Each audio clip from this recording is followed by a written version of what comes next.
Ya, untuk membahas adu kuat bukti di pra-peradilan Peggy Setiawan, sudah bersama kami kuasa hukum Peggy Setiawan, Bang Muhtar Effendi, dan penasihat Kapolri, Pak Irjen Pol Purnawirawan Pak Arianto Sutadi. Selamat sore Pak Arianto dan Bang Muhtar. Selamat sore Mas, selamat sore Pak Arianto, salam hormat. Salam sehat. Pak Muhtar, bagaimana Anda menilai jalannya sidang pra-peradilan hingga hari ini dari awal minggu ini? Silakan. Baik, kami semua seluruh tim kuasa hukum daripada Peggy menilai tentang jalannya persidangan pra-peradilan dari mulai hari Senin tanggal 1 sampai hari ini. Kesimpulan, alhamdulillah kondusif, ya, dalam artian para pihak diberikan haknya sesuai dengan kewenangan daripada Hakim Tunggal Pak Eman. Walaupun kemarin ada sedikit dari kami kekecewaan, ya, terhadap saksi ahli yang dihadirkan oleh pihak termohon. Nah, kenapa kami dari tim kuasa hukum Peggy Setiawan merasa kecewa? Karena terus terang saja, dengan hadirnya saksi ahli kan semestinya ahli itu menerangkan sesuai dengan apa yang ditanyakan oleh para penanya, kan itu. Sehingga apa yang menjadi kewajiban dia untuk memberikan penjelasan tentang keilmuan yang dimilikinya, itu akan membuat terang dan jelas seluruh permasalahan yang sedang kita hadapi. Nah, kemarin kenapa kita kecewa? Dari pihak pemohon setiap bertanya selalu jawabannya sangat simpel dan tidak berkembang. Sehingga kami menganalisa bahwa ahli yang hadir itu justru membatasi kami untuk melakukan untuk memberikan pertanyaan.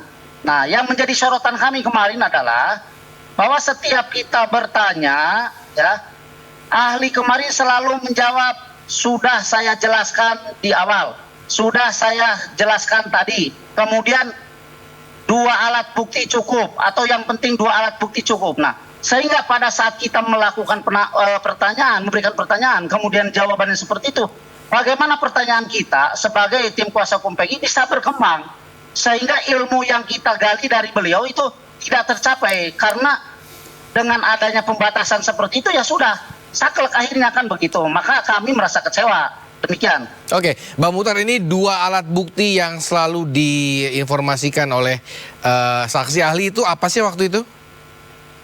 Nah, justru itu kan kita justru ingin tahu sebetulnya yang dibilang oleh ahli 2 alat bukti itu apa bentuknya, kan begitu, ya.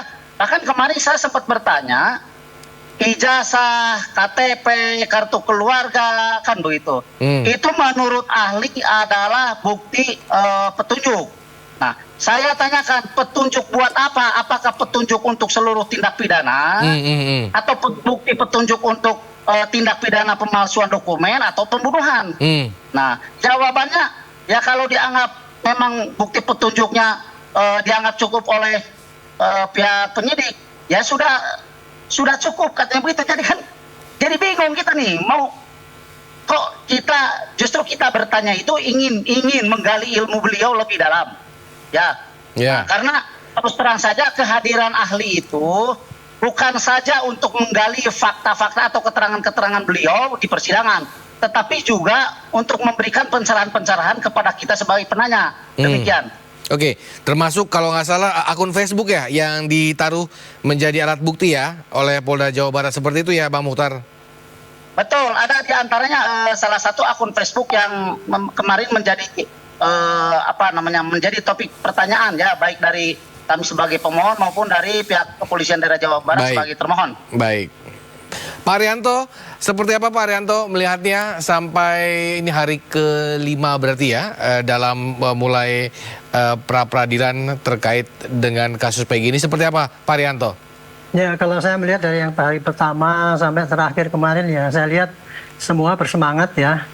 Semua bersemangat memperjuangkan kepentingannya. Di satu sisi itu penyidik untuk ingin menyampaikan pada hakim bahwa dia sudah melakukan tindakan prosedural, persyaratan-persyaratan administrasi sesuai KUHP sudah dipenuhi, dan kemudian alat bukti yang dikumpulkan itu lebih daripada 2, dia pasti gitu, untuk menentukan itu sebagai tersangka. Itu semangat yang disampaikan oleh para yang digugat, yang termohon. Sedangkan dari para pemohon ini menyangkal bahwa karena menurut dia dua alat bukti yang dianggap sebagai dasar alat untuk menentukan itu sebagai tersangka itu tidak ada nilainya gitu. Karena satu misalnya bahwa itu Peggy itu orangnya salah tangkap lah, kemudian sudah berbeda, kemudian kok nggak diperiksa, kemudian ditangkap dulu baru diperiksa dan sebagainya. Masing-masing itu ingin menunjukkan kepada hakim bahwa alat bukti yang dikumpulkan oleh termohon itu tidak cukup gitu. Nah, kemudian kalau untuk saksi ahli, saya melihat kemarin saksi ahli kalau saksi ahli yang pertama saya nggak melihat ya, tapi saksi ahli yang belakangan ini, yang termohon yang diajukan, yang dicecer tanya sana tanya sini, terus kemudian tadi oleh Pak Muhtar dibilang jawabannya kok itu aja gitu ya. Dari penilaian saya itu saksi ahli itu ingin menunjukkan kepada perannya dia. Saksi ahli di dalam persidangan ini ditanya adalah mengenai pengetahuan asas-asas hukum yang untuk menerangkan sah atau tidaknya penentuan tersangka. Nah, sehingga dia terpatok kepada tersangka itu adalah apabila sudah memenuhi cukup bukti minimal 2 ya. Dulunya waktu di dalam KUHP itu nggak ada, hanya bunyinya cuma cukup bukti, tapi kemudian oleh keputusan Mahkamah Agung ditentukan paling tidak dua alat bukti. Maksudnya 2 alat bukti itu bukan 2 saksi, bukan. Jadi 2 alat bukti itu alat bukti saksi dengan dokumen atau alat bukti saksi dengan keterangan ahli ataupun apa dan sebagainya. Itu kira-kira begitu. Nah, sehingga dia kalau ditanya kepada masalah fakta, dia mengelak itu saksi ahli yang disampaikan oleh termohon itu. Karena dia merasa bukan saksi fakta dan dia tidak boleh menilai apakah fakta yang disodorkan ini, karena itu kewenangan hakim itu. Menurut Pak ahli ya, saya melihat membacanya itu, sehingga dia hanya kembali kepada teori-teori mengatakan bahwa ini kan pra peradilan ini kan hanya menentukan ini sah atau tidak penetapan tersangka gitu kan. Nah, ya berkutatnya secara teori yaitu pokoknya kalau ada minimal 2 alat bukti yang oleh hakim dianggap itu benar, ya itu sudah berarti sudah sah gitu. Adapun kemudian kalau penangkalan bahwa alat bukti kan ini kalau secara kilas kita lihat kemarin ya, alat bukti yang dikumpulkan oleh termohon itu kan banyak juga, cuman kita nggak bisa ngitung ya. Tetapi kan yang penangkalannya kan banyak sekali tuh, lebih banyak yang disampaikan oleh termohon. Ya pemohon kan banyak sekali disangkal, misalnya orangnya salah tangkap, kemudian penyitaan kok kemudian nggak pakai surat, apakah itu benar apa enggak? Kemudian apakah sudah ditangkap dulu baru menjadi tersangka. Ditetapkan sebagai tersangka kayak gitu. Jadi intinya kalau Pak ahli kemarin itu beliau masih mau disiplin kepada peranan dia untuk menerangkan keahliannya mengenai asas hukum pidana, khususnya mengenai persyaratan penetapan tersangka. Sedangkan dari pihak memohon dikaitkan dengan fakta, sehingga ya terus dijawab aja gitu-gitu terus gitu. Kira-kira gitulah. Maksudnya gini ya Pak, maksudnya saksi terkait yang diminta oleh pemohon itu terkait dengan pokok perkara seperti itu ya? Kalau fakta. yang si saksi dari termohon adalah soal penetapan Peggy sendiri sebagai seorang tersangka, itu inti dari pra peradilan seperti itu, Pak Arianto, betul nggak? Iya, jadi saksi ahli itu ingin menegaskan bahwa di sini ini cuma sah tidaknya penetapan tersangka itu aja. 2 alat bukti itu aja tuh diakui oleh hakim apa tidak gitu. Nah itu tadi kemarin.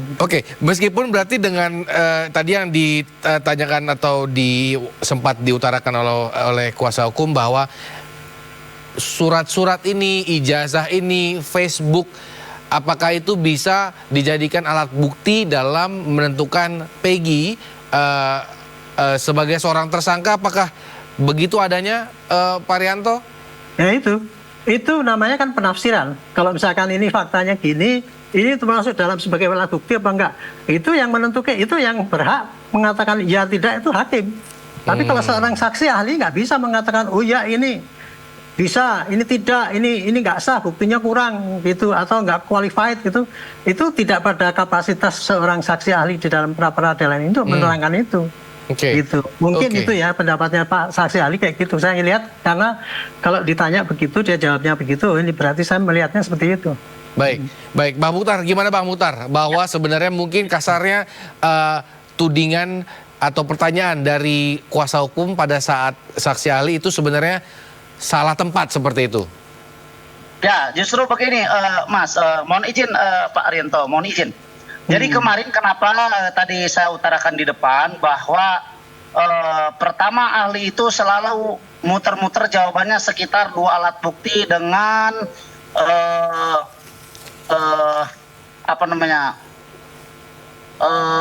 cukup 2 alat bukti lah, begitulah ya.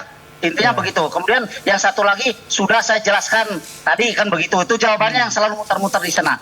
Nah, sementara alat bukti yang kami yakini yang dimiliki oleh pihak kepolisian daerah Jawa Barat adalah hanya bersandar kepada keterangan saksi dan surat. Kan begitu. Sementara ini kan kasusnya kasus pembunuhan yang disangkakan oleh pihak penyidik kepada klien kami.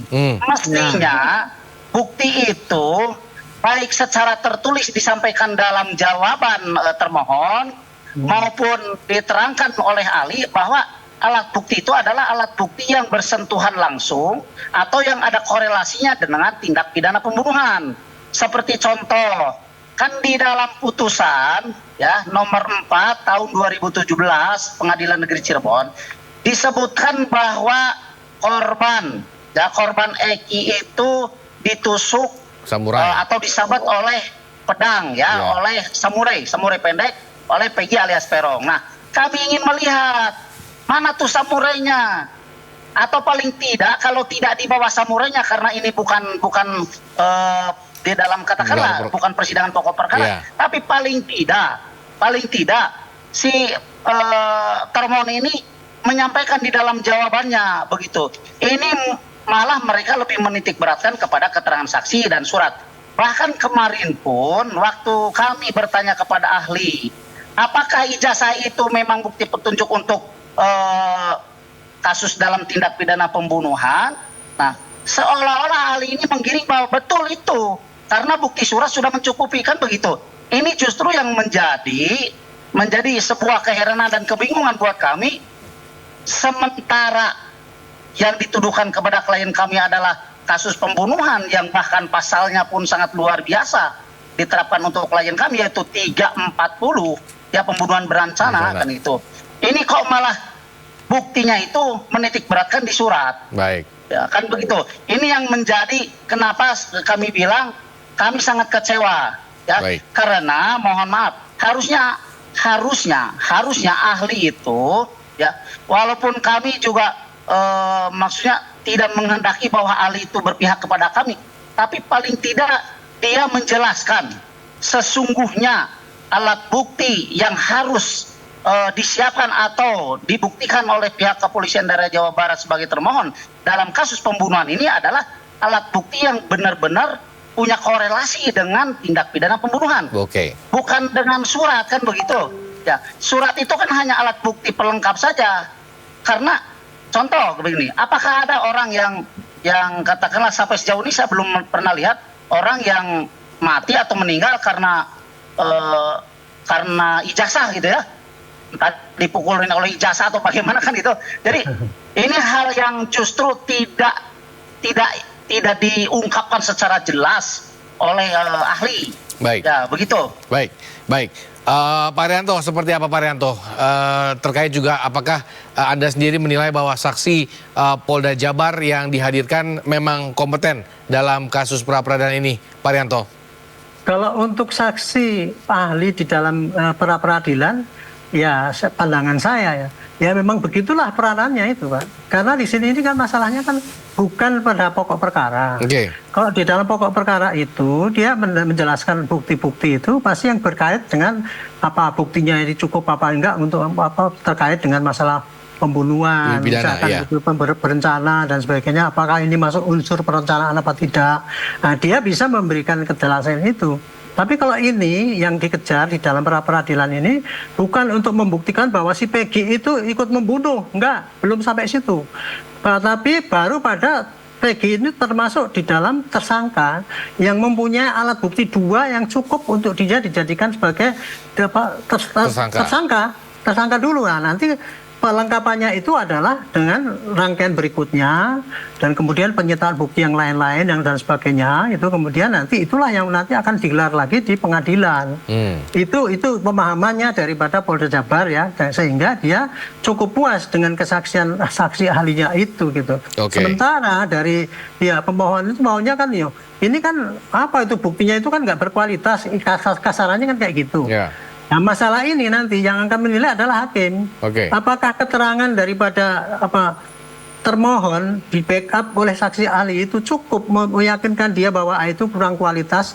Nah, itu nanti hakim yang menentukan. Kalau hakim itu menentukan bahwa itu nggak berkualitas, ya pasti itu permohonannya diterima dan itu penetapan tersangkanya dianggap tidak sah. Tapi kalau hakim menyatakan bahwa itu sudah cukup, sedangkan yang diajukan oleh pihak termohon ini itu tidak membatalkan bukti-bukti yang diajukan oleh pihak termohon, itu ya nanti bisa ditolak ya. Kira-kira itu Pak, jadi dalam perdebatan yang seluruh kemarin itu intinya kepada yang masalah simpel sekali sebenarnya.